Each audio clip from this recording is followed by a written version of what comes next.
Sinusubukan ka naming babalaan. Nanlamig ang batok niya. May babae sa likod mo.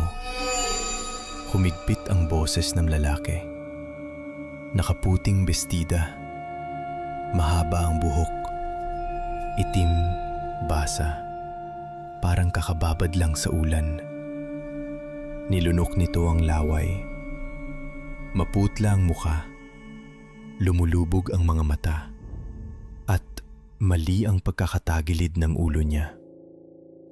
Hindi na niya hinintay ang kasunod. Sa sandaling marinig niya yon, may kumirot na alaala sa isip niya. Isang alaala na pilit niyang ibinaon sa limot. Bigla niyang pinaharurot ang motorsiklo. Walang lingon-lingon. Walang paliwanag. Parang may hinahabol o may tinatakbuhan. At doon niya naramdaman.